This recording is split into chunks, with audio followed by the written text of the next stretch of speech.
this house because it was at a review meeting like this where we decided that these things are important for us to address. So that was when we were given that task, or we said we took that task upon ourselves. So because time is fast spent, they will still come and tell us, but they may not give us all the details of the work they have done to get to that conclusion, to where they are at. And I am sure in other fora we can give you all the details. So we have 4 technical working groups, one working on referrals, another working on telemedicine, teleconsultation. We believe that at a point the 2 technical working groups would have to work together. We also have one working on NCD dashboard, trying to look at what are the poor outcomes for poorly controlled non-communicable diseases, because that is what we must aim at preventing. And the last one, taking a deeper dive into our mortality data. So which group will start first? Telemedicine, yes. So let us welcome Mr. Serene Akbanya, our Deputy Director of Administration. Look at his suit. Clap, please.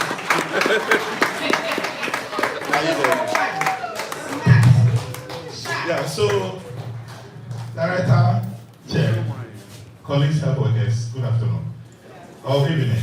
Okay, so we are in task to do some work on telemedicine. You all believe that health system without telemedicine will not move us on because there are several gaps in the system that telemedicine sought to close. We spoke about referral, less ambulance in the system, several other things that telemedicine would close those gaps a little bit, significantly. Yeah, so Ghana Health Service has not been able to make any significant steps as far as medicine is concerned. The driver is not working very well. Many of the consoles have collapsed, and then we now rely mainly on WhatsApp. Maternal health group from WhatsApp, and they do their own thing on WhatsApp. But then we think we should go beyond that. So, in the course of our discussions, we contacted Millennium Village, one Dr. Ba, I think Seba Consult, and he gave us some ideas we'll be looking at quickly.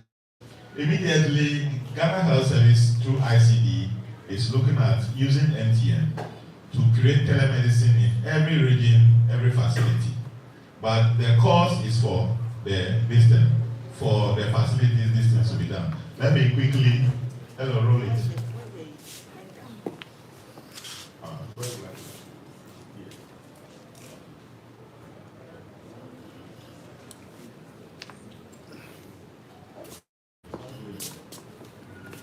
Let's do it quickly. You be changing for me there. Okay, so this one.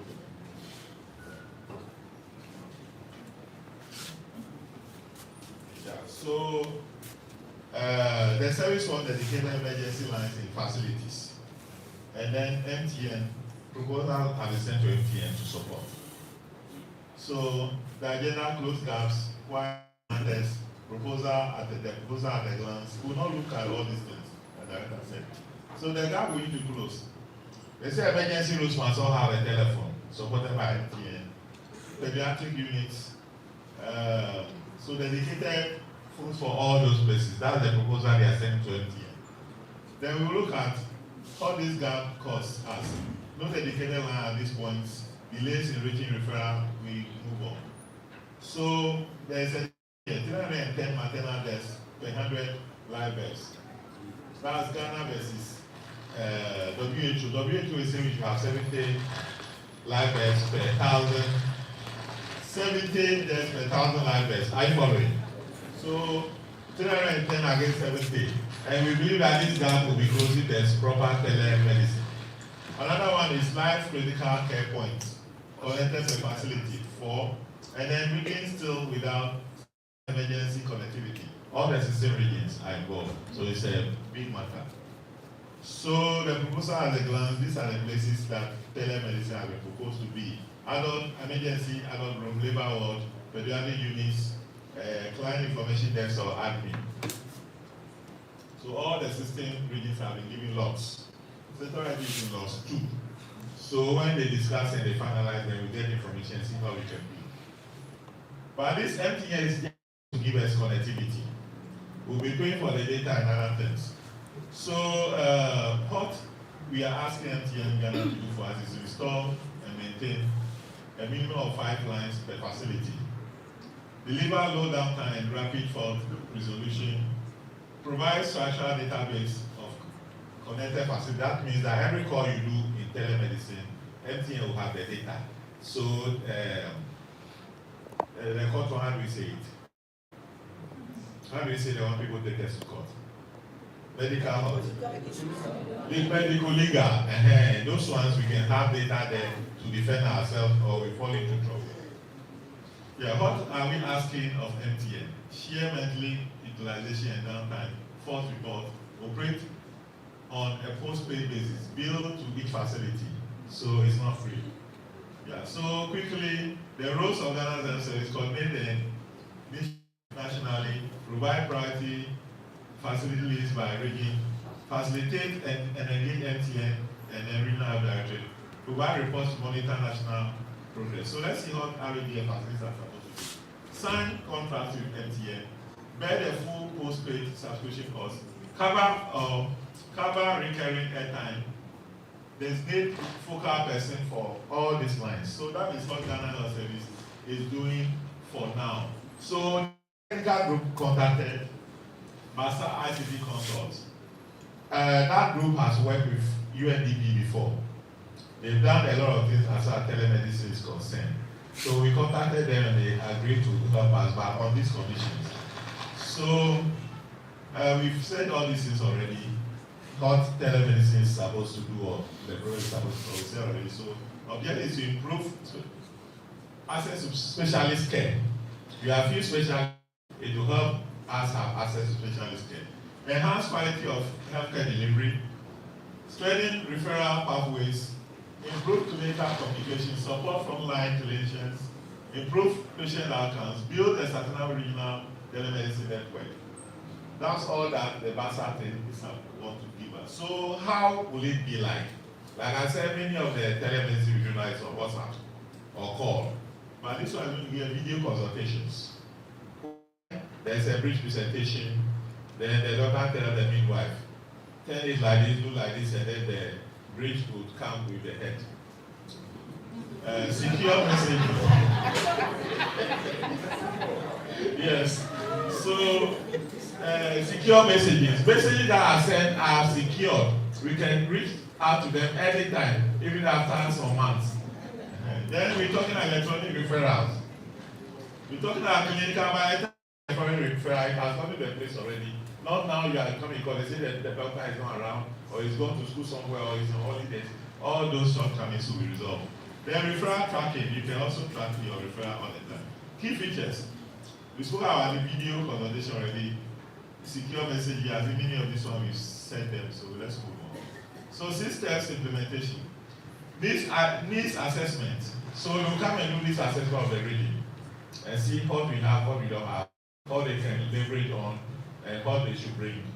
Then ICT infrastructure review. If you have any ICT already, so I believe that one, if the MTA one comes, then we can also stand on that one. And then platform setup, phase rollout, staff training, continuous technical support, monthly evaluation. And he's going to do that for 5 weeks. 5 weeks, assessment, platform setup, installation training, operational support. So now, cost summary. Cost summary. We are not taking care of internet connectivity, so we must find our own internet. They are not buying computers and laptops for us, or tablets for us. We must look for those ones for ourselves. No smartphone. So these are the things that we are supposed to prepare for. The entire region must get 15,000. The entire region must get logistics costing. They'll give a logistics bill 5,000. When you add this 20,000, that's the entire region. Then monthly service. Every facility that is disconnected to will pay 300 cedis per month. Additional facility. So let's say Fosu Hospital say we are not part of the phase 1, but we are getting ready to be hooked on in phase 2. Then Fosu must pay 1,000 for them to be hooked on. Then training, 400 CDs per participant. Those who will be training, every participant will be paid 400 CDs for the training. Expected outcomes. Improve specialist access, like we said already. Faster referrals, better patient outcomes, stronger decision making, reduced travel costs, better continuity of care, sustainable operating costs, platform scalable across the region. That is, anybody who wants to be added can be added easily. Yeah, so risk and success factors. Critical success factors are reliable internet connectivity. If you don't have reliable internet connectivity, it won't work. Are we getting it?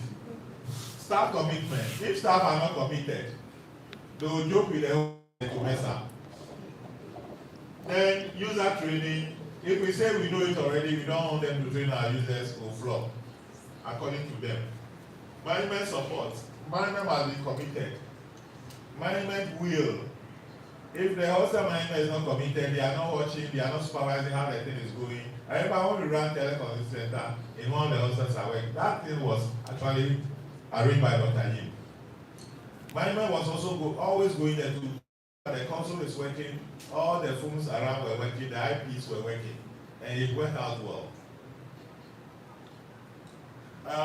Continuous technical support. That they will be coming to give us technical support. Data security compliance. All this is now data, there's laws governing data. So data security. If you go and give some patient's information to somebody, you are breaching the data security issues. And there will be problems for us. So there's also data security compliance. It means that once they stop for your facility, you must be data security compliant. Please, are you following? The regular monitoring. The conclusion, connecting facilities, connecting specialists, connecting patients to better care. That's what they'll be doing. That's what the whole thing is about. The recommendation, the proposal offers an opportunity to strengthen healthcare delivery through digital by improving specialist access, referral efficiency, and quality of care across the region. Thank you. I appreciate your attention. Thank you so much, DDA. Ladies and gentlemen, we will not ask him questions now till the others have presented. DDA, thank you for a good job. Can we have the team on referrals?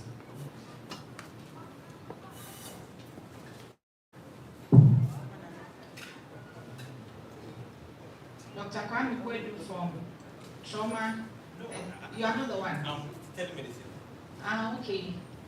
So referrals is Martin, is it you? You are mortality data. Okay, then come and do your presentation. DK, please find the referral section for me. Dr. Kwam. He was down. No, he has even finished his presentation. So let's call him up. Okay, so Martin, start as we wait for Dr. Kwam. Thank you. So we have Mr. Martin Dafu, District Director for KEA. For those of you who don't know, like Dr. Yin, it is Elmina.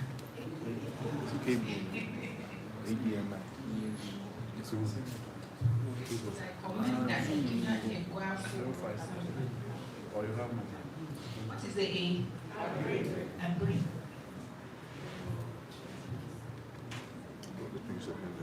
No, it's not.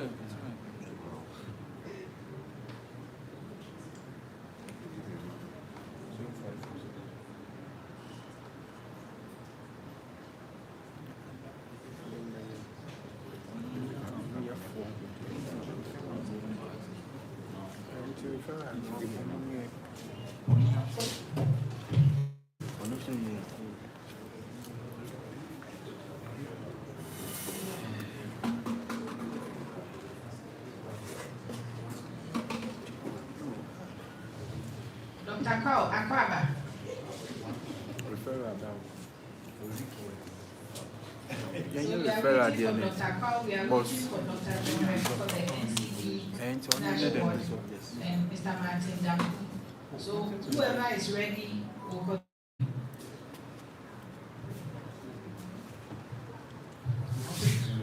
Okay.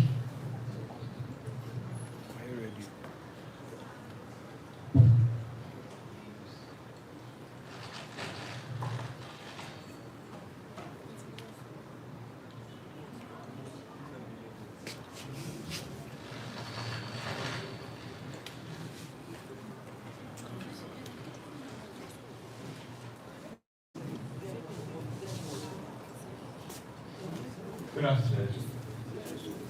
So,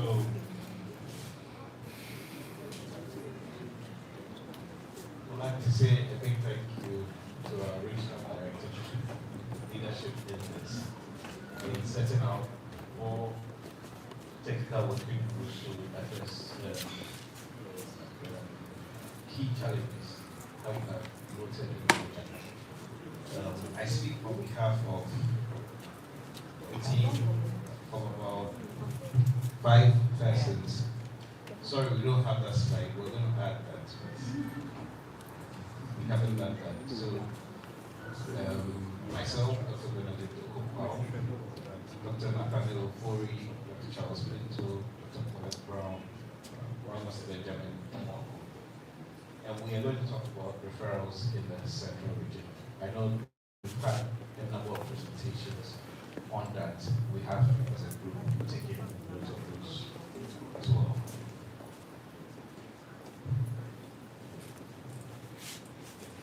Okay, so this is by way of the outline, what we set out to do, or what we're tasked to do, the methodology we've employed, what we've done so far. We'll show you some of the outputs, and then tell you the way forward. And we need some help from a lot of you here. So our task was to design and implement a simple, effective patient referral system in the central region that will improve our emergency services and patient outcomes. And the scope was in 5 areas. Were to map the current referral pathways and identify bottlenecks. Were to develop a standard referral form and process, and we were to establish clear and bespoke guidelines for referral criteria and communication. If possible, and I believe it is possible, and this is not political, please, we are designing a tracking system for referrals, and we are to work out a way to identify and train referral focal persons at the facilities. And the deliverables related to that are there. We are supposed to liaise with another technical working group, that's a telemedicine teleconsult group, to be able to fine-tune this work. Our original timeline was 8 weeks from commencement, and I'd like to apologize on behalf of the group that we have not been able to finish on time. This is what we have done. We have a WhatsApp group, and we are privileged to have DDCC also guiding us. We discussed a lot on the group. That's the first one. And on that group, we have shared relevant materials like the old referral policy, the new one, for all of us to update ourselves on that and be able to contribute to whatever discussions are going on. We have had 2 meetings so far, virtual. And we also did have some external engagement. In fact, at the start, when we started out, there was no formally published updated guidelines. So we reached out to emergency medicine experts, we reached out to some members of the committee that had worked on the one that was eventually released. I think eventually we decided that we were not going to duplicate what the national policy was, so you'll see that in the next slides. And then we want to engage facilities for more details, because that's a leg of the system. We can't build something without facility focal persons, knowledge of which specialties are here or there. So in terms of mapping the current referral pathway and identifying bottlenecks, we talked about a lot of the bottlenecks already. Generally, in the region, everybody is headed towards CCTH in most places. And obviously, that's going to create a problem with ED, emergency department overcrowding. No matter the number of beds you have, if everybody in the region is going to one center, that'll be a problem. And there were minimal lateral movements, so from one GHS facility to another or a CHAC facility nearby. And you've encountered this for your referring case, you're told to wait, and whilst you're waiting, you're worried about the patient. And yesterday, Father spoke about very worried about that. What happens to the patient? And there's minimal support from that end to help you manage the case. For now, the MAP referral pathway will show you. We have linked our facilities to first choice, second choice, third choice, in some cases, fourth choice facilities when they need to refer based on the distance information as well. In terms of the second item on the scope, we had to defer that because there's a national updated national referral policy guideline that has been released. It has a draft referral form. It has the updated feedback form, and then a referral register. So there was no need for us to develop or standardized form or process. It also outlines a certain process there, which we need to give life to within the region, like make it applicable to a region. Yes, so region-specific guidance, that's the third one. We are not going to duplicate that, but we are going to contextualize it within the region. And then design and tracking system for referrals, that's yet to be started. And then identify and train referral focal persons. There are about 36 facilities on our pathway right now, and we need to identify the focal persons for those facilities. So this was what went into mapping the referral pathways. We have a number of zones in the region, and we chose to work with the maternal health zones because already that involves movement in emergency situations, which is a subset of what we are looking at. And we have had appreciable impact of that system when you look at the region's maternal health indices over the time we have been using the zones. And people already know those zones, right? And so we built on that. But of course, in the discussions, we had to think about distance, road network, what actually happens on the ground as well. So in a few instances, you may see that there are some facilities in one zone, but then they are sending cases to another zone. And it's based on that on the ground knowledge of what is happening and what is easier to the patients. We haven't included private facilities. Our idea is that whatever pertains to the nearest facility, our 36 will apply to that facility. We haven't also included CHPS and the health centers within the districts because we understand that in that district substructure, there's already a system that funnels the cases to the district hospital. And we didn't want to make this too complicated. Now, in the color coded, you'll see facilities that are green colored, which are first line referral facilities that are CHPS or kind of health centers. Then you have certain facilities that have a lot of facilities sending to, so we call them a sub-regional hub. And then CCTH remains our apex.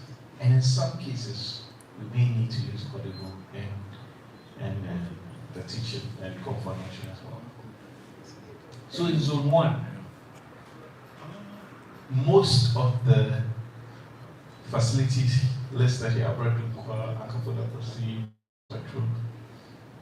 all send their cases to CCTH.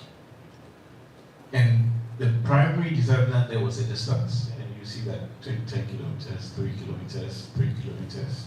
So for that, and that in itself is a challenge of this network. And it tells us that in this area, zone 1, we probably don't have an alpha facility outside, a clear alpha facility outside CCTH, which is something that I'm sure regional director is already thinking about. Then you see the polyclinics. First choice, let's say Brewer was sent to Saltport Municipal Hospital. And there's a second choice, Cape Coast, which is 16 kilometers away. When you take Elmina is rich. They can send Anchor for the Person General as a district hospital, although they are a big hospital. there's UCC Hospital and Cape Coast. 5 more minutes, or I'll finish. So that's the same idea. You see that trauma specialist hospital is colored red here, so the sub-regional hub, right? CCTH will be the top, but then that's our regional hospital. You can see that it's red there. Same zone 3. And so the way you see that, you realize that some facilities actually, some zones don't have a lot of facilities. So immediately, this map tells you a story on its own. You know that this zone, okay, depending on the population, there is understand. And if you take the Timoka District Hospital, for the first choice facility, they have to travel 60 kilometers to get there, compared to zone 1 where people are traveling 3 kilometers to get there. So immediately you see that there's a disparity, inequity, you know, in there as well. Dukono Fit 2 is very isolated. You can see it right there. Then zone 4, you have the facilities. Again, you see CHAG facility, Our Lady of Grace. So zone 4 has been helped by the partnership with CHAG. You know, CHAG has solidified whatever is happening. Otherwise, everybody was moving to Cape Coast Teaching Hospital. So maybe CHAG can set up more hospitals for us in one district. Oh, finally, it's not there. Then it's zone 5 as well. So what are the next steps? Dissemination of the updated regional national referral policy guidelines. The draft has been shared on the page by DDA. That's 2024. But then there's a PDF version as well, which we can add to that, so that we all read and know what is expected of us. But we'll still work on contextualizing it for the region. And we need to, with the help of RHD, coordinate the printing of the updated tools that will go with this referral system. And we need your help in getting information so that we can finish our work. Once we have that body of evidence, we'll meet with the telemedicine, teleconsultation group so that we can incorporate elements of what they are doing in there. And yesterday we had the regional priority actions that were given to us for referral. We need to incorporate in what we are doing. We took a picture of it, we shared it on our page, and we will make sure that, yes. Okay, yes, we'll get the slides, and that will be. So thank you. I don't need 5 extra minutes. And this is the information we want. I don't know how to do it. I should have put the number. Yes, please. Thank you. So we need your name. The name. Let me just go through the name of the facility. We want the GPS coordinates for the location. We know that there's James has some list, but we want what you will get in your location with the device. We want the emergency room contact. Does it have a phone number? What is it? Is there? You need to designate a facility focal person for referrals. So we need a name, the designation, and the contact. And please, when you are selecting this person, select someone who will be there for a while. Maybe not someone who's starting school next month or some other. Let's look at this person being there for a while to solidify the system before another person can take away if the person has to leave or not. We want to know the specialists you have at your facility. Because beyond the first choice, second choice, now you will say, if you have a maternal case, move here or move there. So we need that information at all. And we also need to know whether you have intensive care or HD beds, either for adults or for equal. And we want the number. So immediately then it helps us be able to run the system and track what is happening. So I go back again. Thank you. Thank you very much, Dr. Benedict Okoka, for the group working on referrals. So I see, Director Martin. Director Martin will speak on the mortality data. Thank you, sir.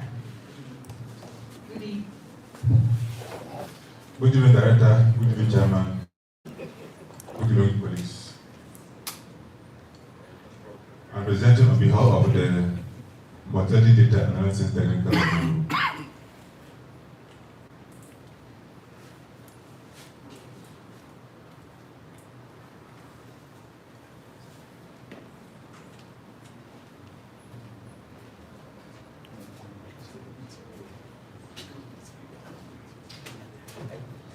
Okay, so we are a family. Myself, Dr. Felix Dabi of Awudu Senior, Felix Adipa of Umuan East, Dr. Admanko Medical Subdirector, Medical Superintendent. Okay, so this is what we're going to look at. The mandate that was given to us as a group, and how we're going to do the data analysis by person, age, and place in terms of the district, the persons which are reported, then time. Time here, we're to look at the 5-year trend. Unfortunately, we couldn't do that. Then we look at the causes of the death. Then we'll make some conclusions and recommendations. So as I was given, the Metro Director, Dr. Zami, is part of the team. Then Dr. Daniel Akwa, we are the team members of this group. So this is what we're supposed to do, to review the data, review and validate data from 2018 to 2025. They also do a stratified analysis by the age groups that you can see there, then sex, then look at cause-specific, disease-specific deaths. They also look at the leading cause of the deaths and provide a comprehensive report based on the findings and recommendations. What we did was mainly secondary, which we got from the list 2. And we did the analysis using SPSS, basic simple frequencies and crosstabs. Then we used some infographics. So we're looking at 7,000 deaths for the 3-year period. We could not get data for the 2018 to 2022. It was not in the system. So we will deal with the 3-year trend of this. We have 1,618 deaths in 2023, increased to 2,600. So you can see that the deaths have been increasing from 22 to almost double. Within 3 years, it's more double. We are losing a lot of people that will get to know the causes for these deaths.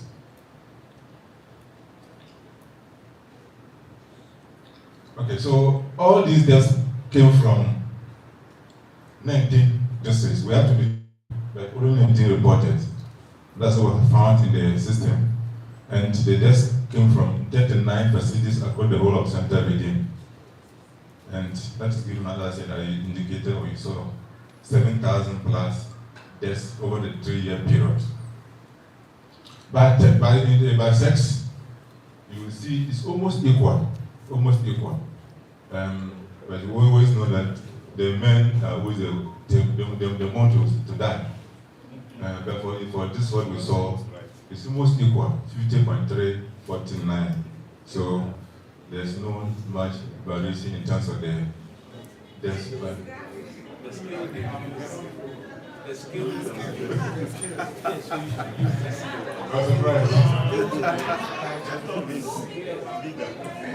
that's I said. There's always equal. But now almost equal.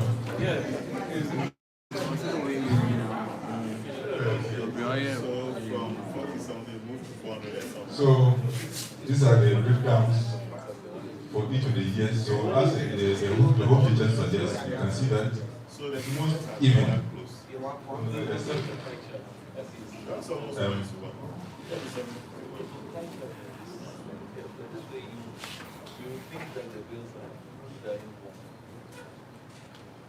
Except 2024 and 3 for males, you can see that the males is what you say, so almost double. Then age group, we have more of the people in the 45 to 64 years dying. 30% get like overseas the 60 plus group also almost 30%. Now this is what the district picture shows. The long bars you see there is Cape Coast Metro. Cape Coast. They're the one with the highest mortality rates, having a lot of deaths across all the three years. So Cape Coast recorded about 25% of all the deaths that we saw. What is that's combined also each having about 10%. I think for Sioux 9%. The least or the least is 5.2, or the other districts are recording less than 5%. So Cape Coast, as you would expect, is having the highest. So these are the cases by absolute numbers that you can look at. So you see that Cape Coast Metro is having about 658 deaths. So we actually categorize the deaths according to communicable diseases and NCDs. So we look at NCDs, then you also get to know that most of the deaths were due to non-communicable diseases. And in both categories, Cape Coast Metro leads. So in terms of leading causes, the top 10 leading causes of the mortalities we recorded in the region for the 3 years. We have endocrine disorders, cerebrovascular diseases, ill-defined, other respiratory diseases, hypertensive diseases, lower respiratory infections, diabetes. Yeah, so these were the top 10 causes of the mortality data that we analyzed in the region. So as I said, we categorized it into two. That was our main category. But we saw that 38 of the deaths were not certified. 38%. That's about more than 1/3. That is a serious challenge. You go and see facilities, no cause of death inputted. So 38%. That's about 2,227 out of the 7,227 cases of deaths that we analyzed. That is huge. You haven't maintained your deaths not certified. It's not a good picture for us at all.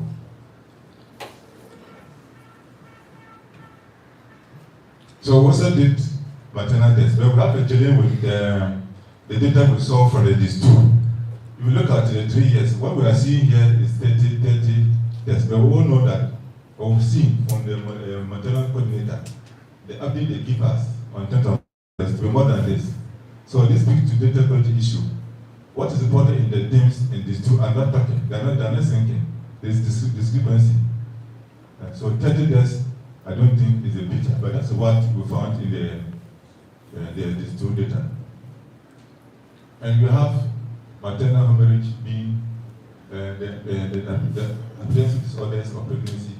These are the leading causes of maternal deaths that we found. So we also did other deaths that were not due to diseases, health events. So road traffic accidents, poisoning, falls, homicides, then other injuries. We also accounted for the deaths of people in the region across our facilities. And the majority of it had to do with the ill-defined injuries or accidents. We have 44 of it, we reported only 24.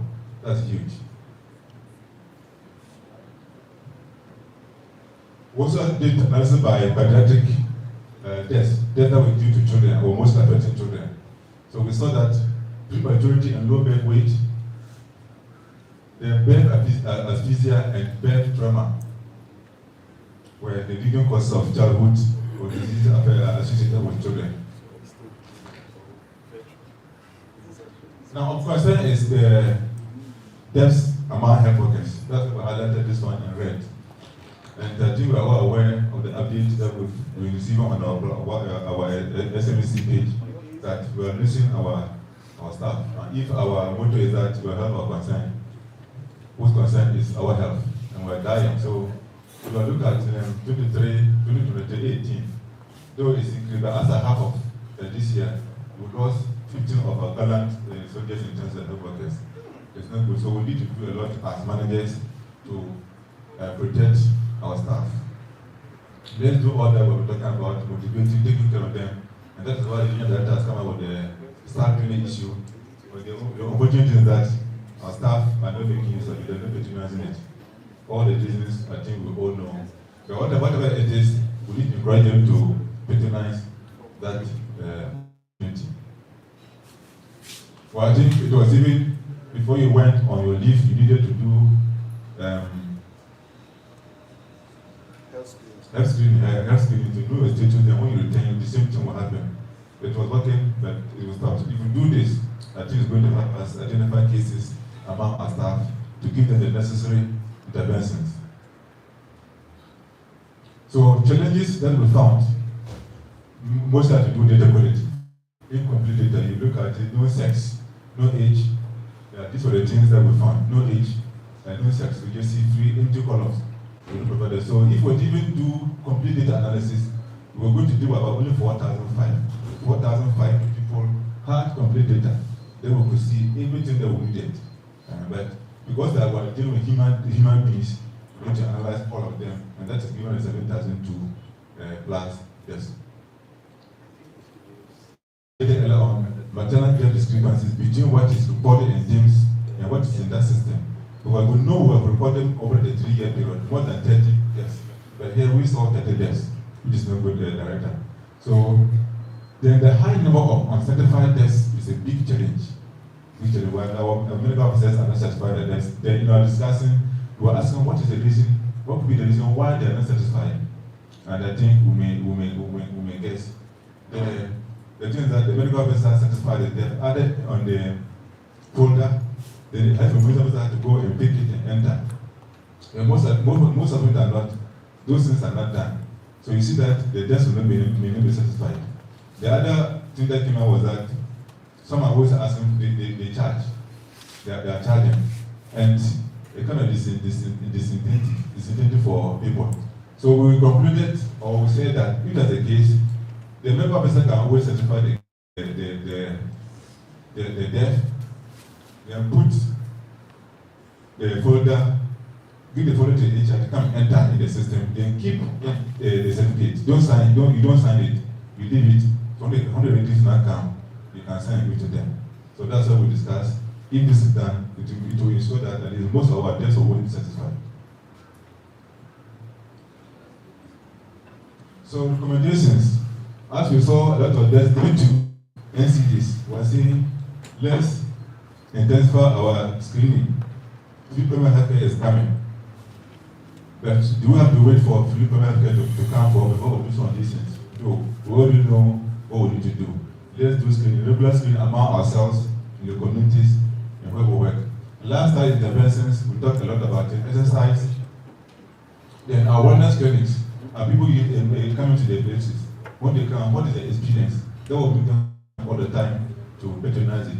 They are getting free primary care as in the words of Dr. Abuyabua. He says, let's catch them young. Let's get the cases to prevent them from becoming diseases. Then, in terms of maternal death, we need to look at how we will do our care. Then also having a lot of our skilled attendants, midwives, medical officers, to be able to attend to cases. Then, to the deaths due to or associated with children, we are seeing if we can also invest a lot in terms of having NICUs. It will help to prevent neonatal deaths. Also having capacity building, our midwives and all the staff who are having to have something to do with maternal and child health, we need to build their capacity so that they'll be able to attend to neonatal cases. Men's health, we know that for when it comes to health, they themselves are conscious about their own health. They take the steps to go to the hospitals. The men, they do that, the man doesn't cry or should not cry. It's eating deep into us, and we don't care much about ourselves. But as a group, as staff, we need to prioritize the men's health. And I think that's one of the priorities of our regional director, and to be taxing all of us, do something about men's health. Men's health, eat the street, do something about men's health. Then to the road accidents or injuries, look at prevention. those coming from the road will need to install or enforce the road safety regulations. Then data quality issue, data quality. So all these things have to do, our work is about human life. So any mistake you make in terms of data, this means causing a lot of problem. So you are either under-reporting or over-reporting, which will not give us the true picture. Then we also recommend that we should try and ensure 100% death certification in all our facilities. Then the deaths of the lower facilities should be recorded and certified by a medical person. I think you know that because if the data doesn't okay in your facility, you know, but if you go and certify, look at assess it, it's able to certify for the lower level facility. Again, in terms of data, the discrepancy between these two and the data points, the data systems are not have been very integrated. So, okay, thank you very much. I think that's all we have for you. Thank you very much, Mr. Martin, for Technical Working Group 3 doing an analysis on our mortality data. We have taken note of the issues that are supposed to be flagged. Only about 40, let's say 50% of the data was complete in the first place. And then it is also very worrying to see that almost 40% of our deaths are not certified. We shall have online training on cause of death certification. We'll look at the presentation again and pick up any action points there. Thank you. We are grateful. The last presentation is by John the Baptist, Dr. John Reko, Medsup for Southern Government Hospital. Thank you very much, Director. Our is very short. Let's go to the grant. So we identified the KPIs for the NCDs, which are specific indicators to help us measure the progress in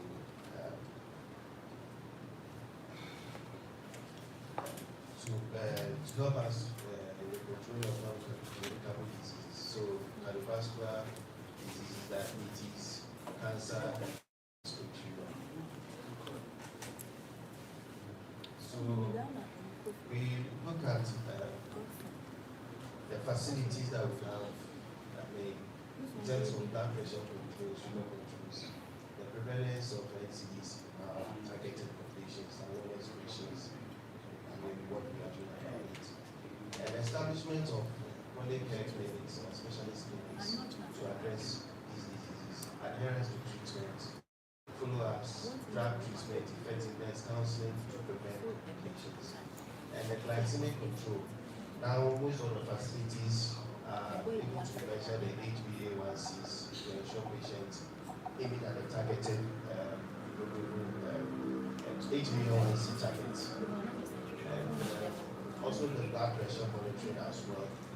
The regular monitoring and management of hypertension to prevent complications, access to care and medications as well, so that our pharmacists also help us to get access to medications. Then the kidney health, assessing kidney function tests like albumin, urea, and estimated GFR as well. The quality of care, that's evaluating the effectiveness of our treatment approach and making data-driven decisions as well. So, but we also look at additional indicators where we look at palliative care, limit to saturated fat, HPV vaccine, reduce impact of marketing. Dr. John, this pillow talk will make some people sleep. Please give me more volume. Okay. Okay, thank you. I can feel your tiredness. Okay, so alcohol dependence, physical inactivity among adolescents and adults, tobacco use, overweight, obesity in adolescents and adults, saturated fats, low fruits and vegetable consumption, high cholesterol. These are some things that we need to educate our people, and also we also have to make sure that we also abide by it as well. So this is a snapshot of the dashboard. This is something that during the screening time, during the 1 million campaign, So this is how central region were faring. In fact, most of the facilities were not doing the screening at all. And we will soon see the verdicts. But this is the overall so far. Currently, I have it from the dashboard, the national dashboard. We were able to do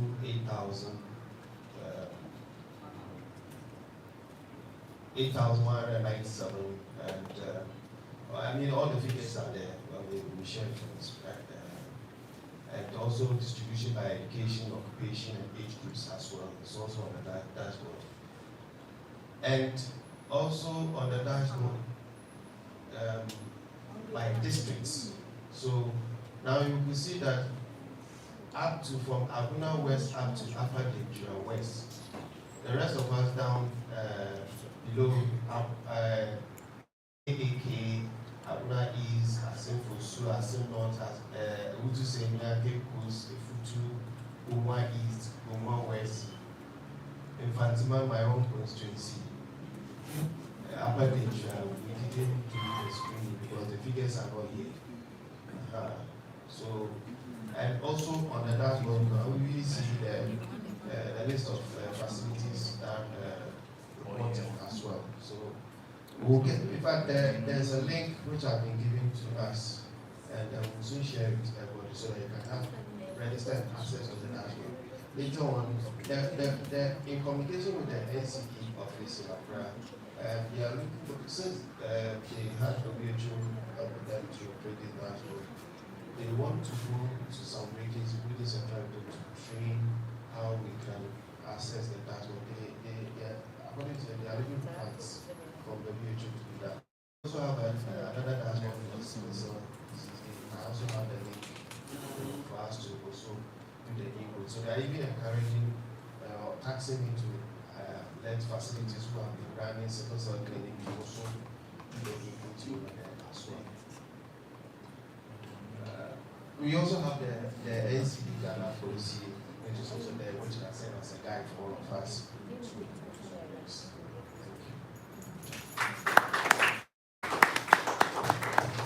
Thank you very much, Dr. John Redu and team, who have worked on NCDs and the dashboards that we can use. I think that there's a wealth of information in there, and there's so much more that we can do. And what is good is that for all these areas that we're going to work in, coupled with what was discussed yesterday, using DEMS, community scorecard, geospatial mapping, and so on, I think it's going to be exciting for us as we do the work, and then we are also visualize and see where we are going. So please, don't let us make these tools white elephants. We shall use them, and we shall always share on our platforms for us to see how we are doing on a monthly basis or on a quarterly basis, as the case may be. We are now opening the floor for any questions relating to the work that the 4 technical working groups have done, and at the same time add open forum. So you can ask any question or make any comment related to the 4 presentations we have just received, or something entirely different, because we have entered open forum, and I'm opening it only for 5 minutes. Thank you. So please show your hand.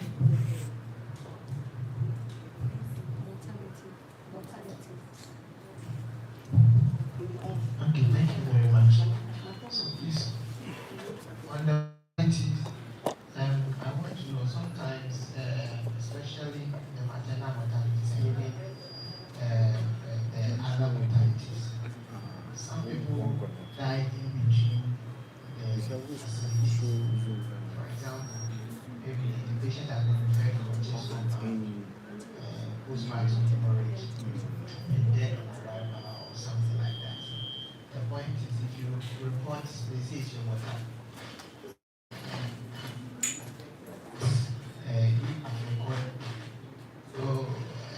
Well, for me, I would not want to report that is my mortality. Even if they report to region, the chief's compound really don't have access to that information into these two. Into these two. That information obviously was passed. cards, but they will not be able to enter it into the course of their what that is to. So maybe we should look at that. We either we give access to the digital directory to be entering that data for those who fall in between the cracks, or we allow the facility, the hospital coordinators to report, and maybe put a caveat that it was not part of their mortalities. I think that's the disincentive, because if the point is if the person died there, sometimes the team is sent to you, so it becomes some way, and you don't accept that. Thank you. So, thank you to all the presenters, including our group. Just to with some mortalities, I think the issue of the certification is not being there means that the kind of inferences we can get from the data may not be real. I was wondering whether it won't be out of scope for the group to consider reaching out to the various entities for data that may be more primary. They may be able to extract line lists of people that have actually died. They may be able to get information on dead on arrivals. They may be able to tell us those that are dying within this number of days, what is killing them. I feel, yes, there's a challenge with the data, but even with we need to understand what is happening. If I remember, that was what drove this exercise. So, given that the DIMS2 is not giving us the information, can we go deeper to try and answer the question that we set out to answer? What is killing our people in the region? Thank you. Thank you. Good job by the forces. I'm on the mortality team again as well. From the presentation, you were saying Cape Coast is having the highest mortality. I think on the face value, yes. But I'm thinking that we should go a step further. Why if you put that to that, you're saying that your chance of dying is very, very high, which I don't think is true. So go a step further and break them down. Where did they come from? So that we get a better picture for the country. Thank you. Thank you. Thanks to all the presenters. Director, my question has to go to the NC technical group.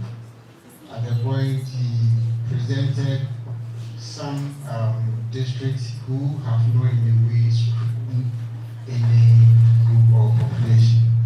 I want to find out from you whether they went further to find out as to the target given to them, no screening done, or would it be like the screening was done, but as to where to report the data, or what actually was the problem as to why we are not seeing any data there as to whether they screen or they did not screen? So if you can truly on that, thank you.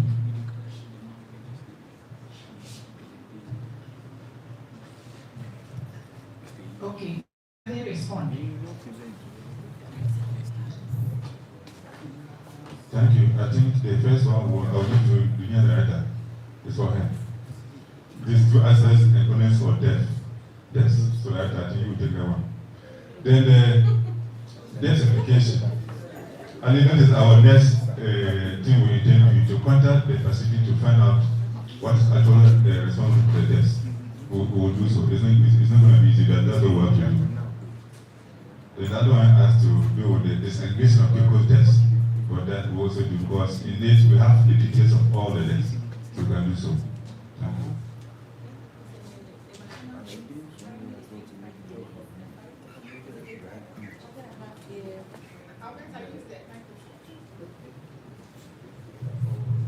Director, please, about the maternal mortalities that they captured. They captured 30, but currently, I think 5 were from CHPS data error. So currently, they have been corrected and 25 reflected on those. Thank you. someone dies in between referrals, what happens? Do they actually capture that data or nobody captures it? So as Robert rightly said, sometimes it becomes who owns the debt.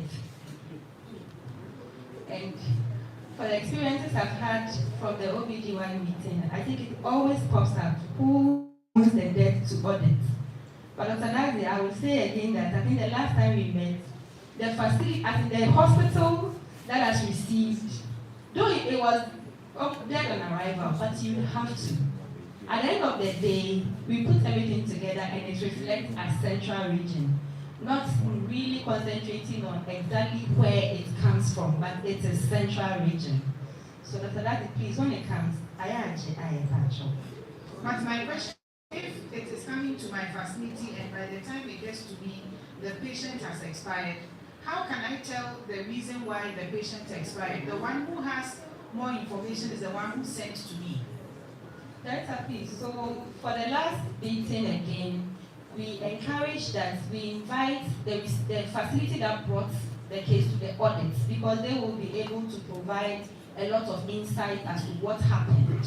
And especially if there was an accompanying midwife on the way in transit, what actually happened before the patient finally passed out. So we can invite them to the audit, they share their experiences and whatever happened on admission, and then we can continue from there. And I would differ. The one who sent should own the death, not the one who received the dead body.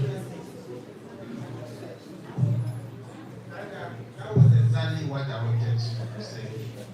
The referral facility has to own it in case the case died on the way. The referral facility has to own it. Maybe if the assistant of the receiving facility for them to own it. But as to own the death, should be the referral facility. I think, what is the reason why people want to hide this or don't want to own maternal death? That's the question that we need. We had our review last week. Recorded 9. CCTH had recorded 9 maternal deaths. They have not entered it into their system. And the reason was that they've not been audited. Yesterday, just after here, they entered 5. The 5 didn't happen in July. It happened somewhere in March. But because we had that meeting with them, they decided to enter it. This is a true picture of what is happening. There's this hospital, and somewhere, is it April or May, March, they had maternal death, and they wanted to cover it up. And it is happening. What is causing that? It's because of the name and shame. Let's look at it. At a point in the regional FPHC, anytime a district recorded maternal death, the district director, Mesu, all the people involved were called over here. And it was an eyesore. We didn't like those experiences. So the best thing for lower facility to do was to hide. So if we don't remove the name and shame, if you don't avoid competitions, my facility didn't record maternal death, so I'm doing better, it will continue this way. It will continue. So the name and shame, the reason why people are not reporting or under-reporting to be looked at. Thank you, Director Sami. So now I'm wondering why CCTH would wait and record 5 deaths in July. It skews everything, and you can't explain that data. Again, why is it that they want to wait to audit before they enter the data? I am not sure what the answer is. But this name and shame thing, this is the second time I'm hearing it at a forum like this. I think the last time we held our extended SMC meeting, it came up strongly that the auditing, even though it is virtual, is quite emotionally traumatic for some people. These people dread joining that audit even when it is virtual. And what you are saying is also meaning that when it is also in person, people also feel scarred by whatever process. The issue is that this fallouts, as we are explaining, where people are hiding deaths and refusing to enter and so on, it's not what we want to see, because then it will lead to the phenomenon that Dr. Imo using as an example yesterday. How many deaths were audited? 90. And then the next year, 100 people died. How many deaths were audited? We say 100. Then the next year, 110 people died. Meaning that we are not learning from the audits that we say we are doing. Are we actually doing them? And what is the outcome if we do it? If it is not changing the way we practice. So I think as a house, we do this again. I've talked to the chair of the maternal task force about this, that some of my prescribers and clinicians are traumatized by the way the mortality audit goes. I've not sat in some before, so I don't know how it is like. But I remember one active doctor who is facing me talking about it and saying, it's very painful and they won't praise you for the lives that you have saved, especially when that patient should otherwise have died, but you did not to save the person. And then the one that did not go well, it's not because you were negligent, but the one that did not go well, everybody wants to bite your head off. So we look at this in its entirety to ensure that deaths don't go unaudited, number one, and two, we don't repeat the mistakes that were made. That is, if there were mistakes. We are not gods. So sometimes things happen in spite of our efforts, yes. But as much as possible, it should be a learning curve, not a punishment. Other than that, then we are not going to change. So we'll look at this. And as I've said before, also look at the cause of death so that the certification is also done. Is there any other thing that is left, either about the technical working groups or I said it's open forum?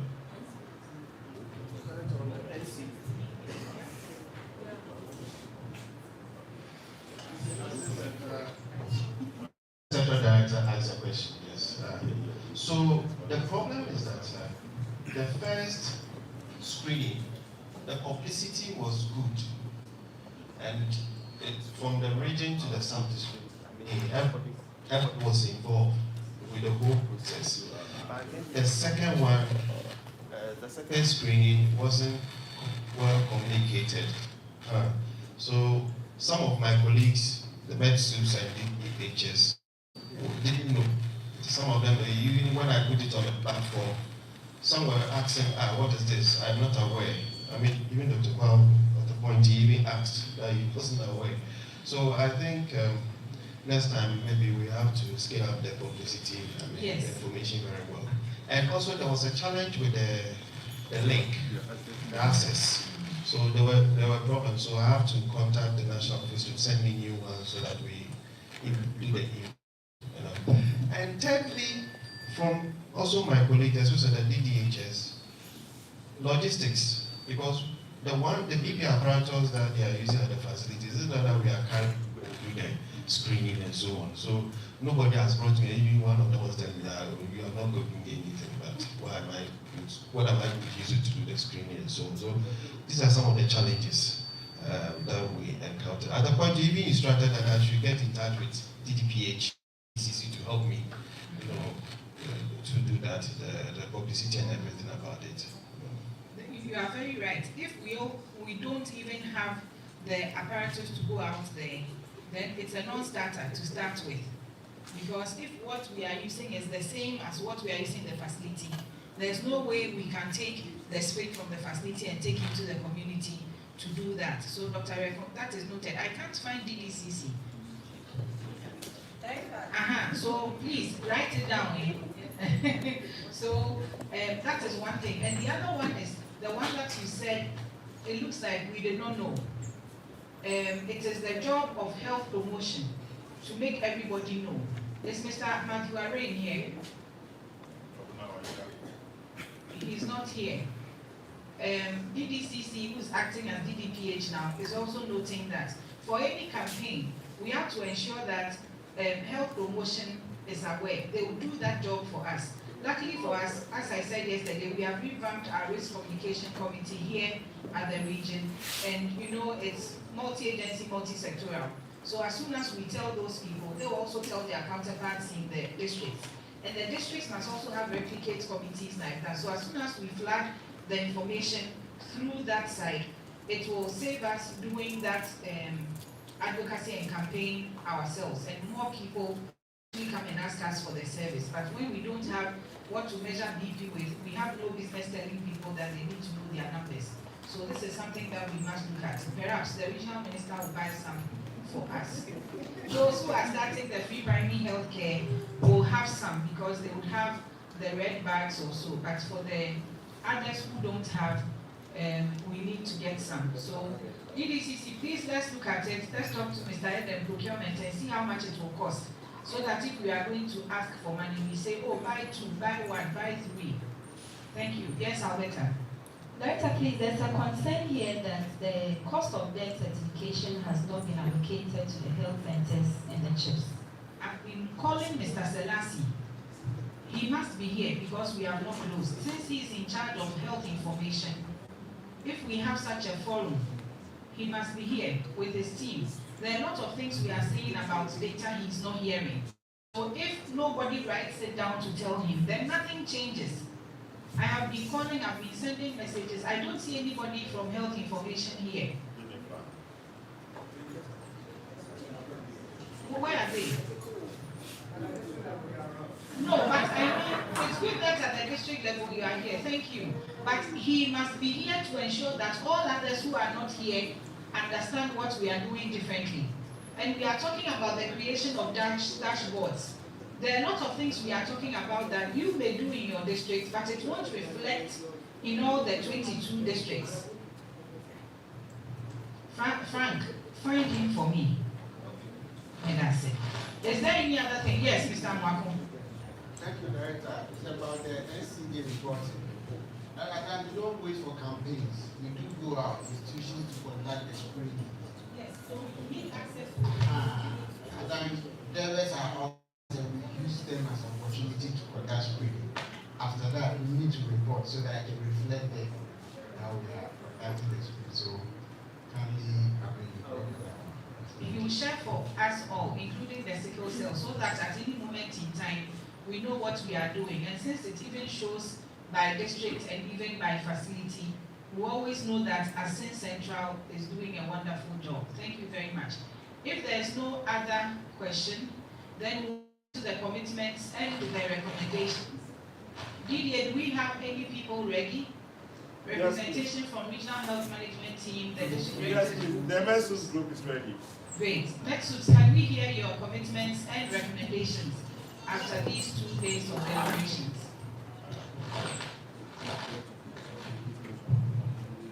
You can read, and I will take it from you. Dr. Dazi, are you John? John. You are John. John So Dazi. I gave you the Daniel.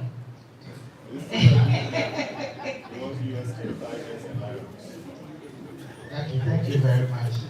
So a lot has been discussed in the 2 days, and on behalf of the medical superintendents group, our take home is supervision of the sub-district facilities as part of our objectives, and also budgets for the outreaches and other things related to the NOP. And then actively look at our data and involve ourselves in its data validation and use the data for decision making. And then also to ensure our vehicles, especially facilities with ambulances, ensure they are working to support ambulance service in the region. And ensure use of technology at all levels to provide smooth delivery of services. And then teamwork, shared responsibility, and also share our resources in the catchment areas regarding referrals.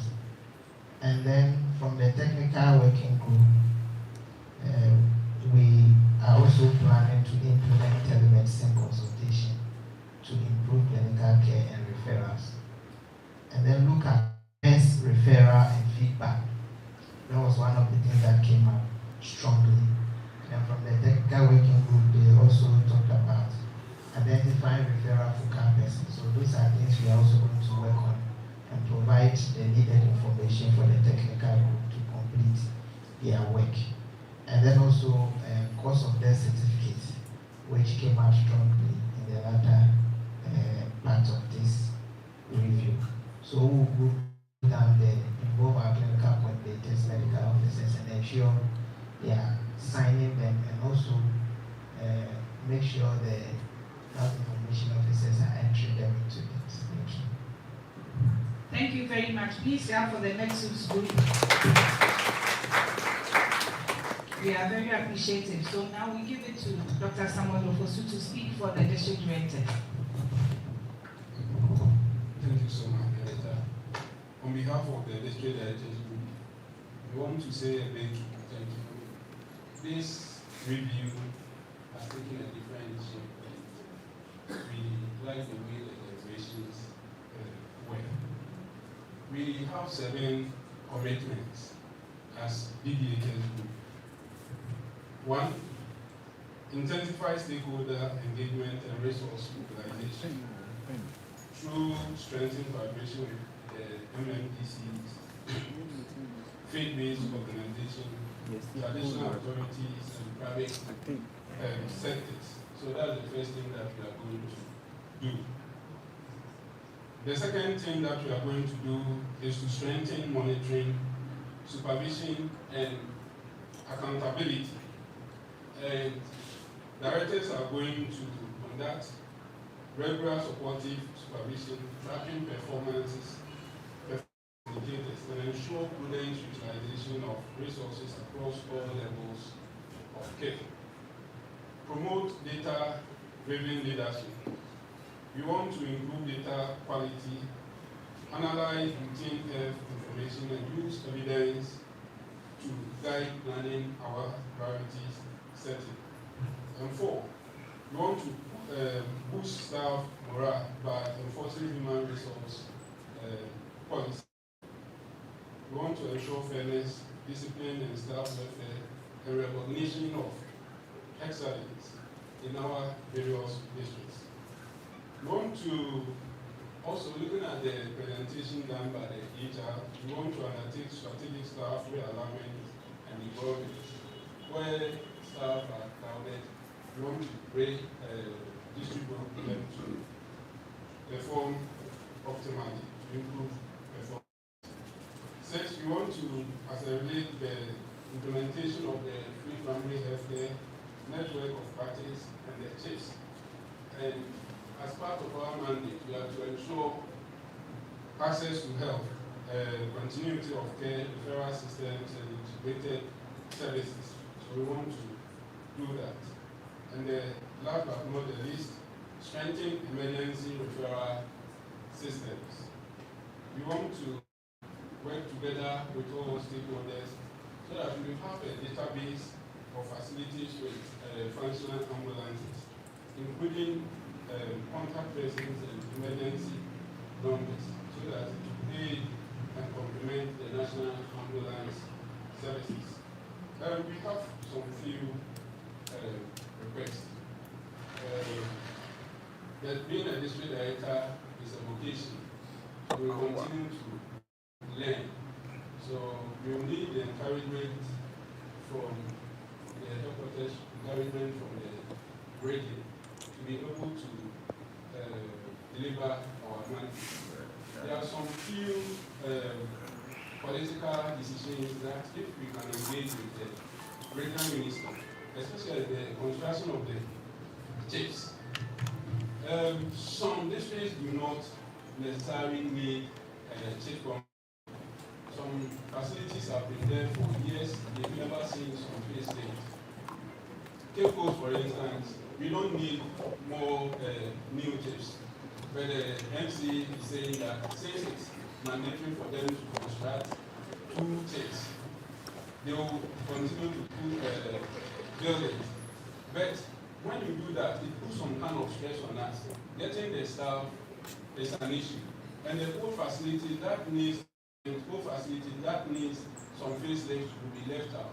So if they can buy whatever they are doing to suit the district-specific health facility needs, it will be okay with us. And the vehicle, motorbikes, on supervision and other things, there's a way, national can come in. All vehicles, with the exception of that of THLD, is over 5 years. Some districts like Aswa is not having a vehicle to work with. So we are really to improve on all the community level services, which that the headquarters consider maybe improving on the fleet of cars that we have in the system. We thank you so much. We continue to support the region to achieve its vision. Thank you.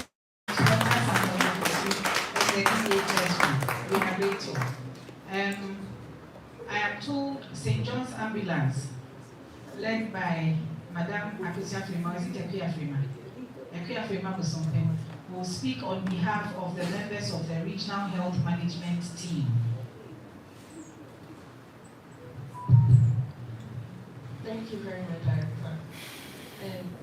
And thank you, all protocols observed. We were honored to be part of the RHMT team because we were sometimes not considered as Ghana Health Service, but most of us are part of Ministry of Health. And I'm happy that in the region we brought all stakeholders under health together. And the collaborations this year have been tremendous. Thank you so much for bringing us all together. And thank you so much. We could see the who are in this meeting has really benefited, not myself alone. I can say me, I'm the first person to benefit. Seriously, because my training has been very, very well. It's now visible for others to also see what we do as St. John Ambulance. If it wasn't for you, we wouldn't have been known in the region. Thank you so much.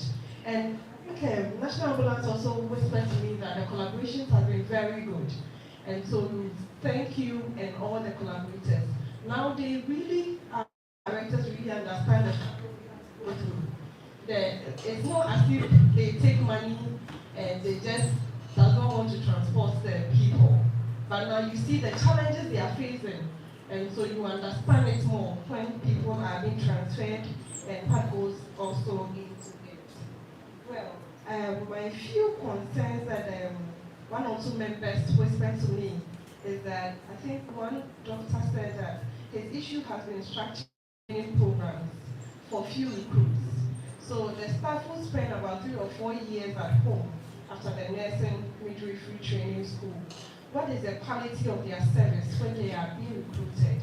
He really feels that there should be a structured regional or national program for such people because probably they've stayed in the house for quite long and they really to be on the job. Well, they learn on the job though. But if there should be a structured training program to train these people, he thinks that it's really going to benefit them.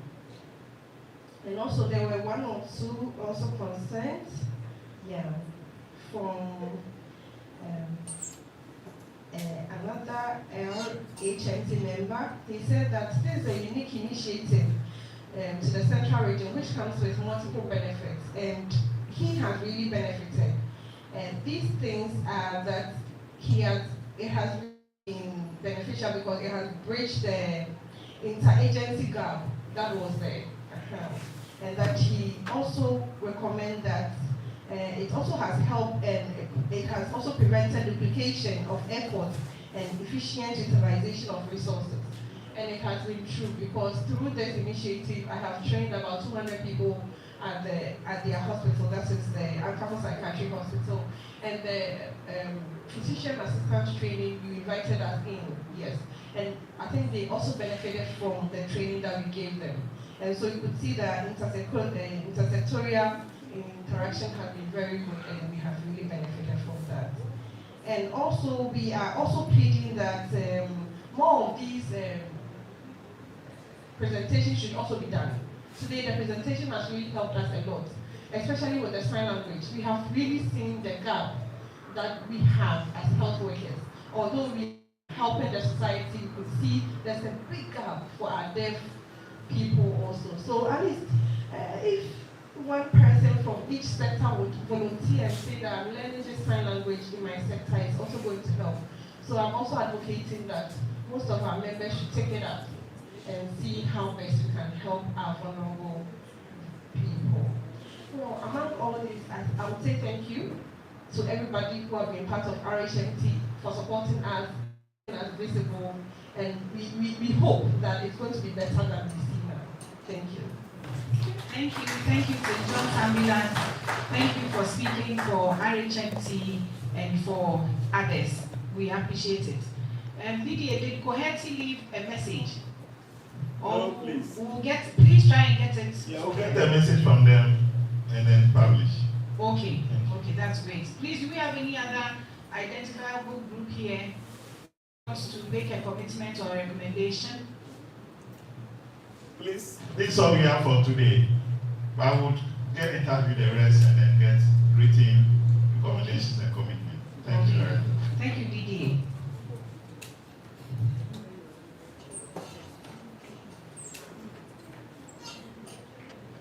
Okay, so ladies and gentlemen, with the permission of the Regional Health Committee Chair and the Chair for the opening ceremony for our 2026 Semi-Annual Performance Review, I extend a very big thank you to everyone who's here up till now and those who are on their way back home. We are very, very grateful. We thank all the invited speakers, panelists, chairpersons, moderators, the choir, the people behind the machines, everyone, those who cooked for us, our ushers, our drivers who brought us. We just can't say everything. But what I will say is that if you hear the cock crowing in the morning tomorrow, then it is Regional Health Directorate, the Regional Health Committee, Regional Health Management Team, SMC, Extended SMC, all the leaders of the health system in Central Region. So it's not only Ghana Health Service. That is saying thank you very much for a yeoman's job from January to July. We have new things that we are going to do to enhance the work that we've been doing already. This is going to show evidence, a lot of evidence using the data. And I like the commitments that have come from all of us. I believe that we're going to work together very, very well and pat ourselves on the back 3 months down the line, 6 months, 8 months, because we are going to show ourselves how it is done. And wherever we know that there's expertise to help us to do things better, we will not hesitate in bringing them on board, either in person or virtually, to help us do things better. Thank you so much. And I will ask our regional internal auditor, who's also a cleric, to close us in prayer. Mr. Alexander Wilson,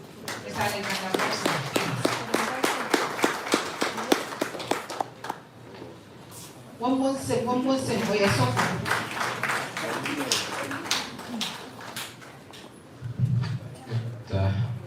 Please, shall we be upstanding?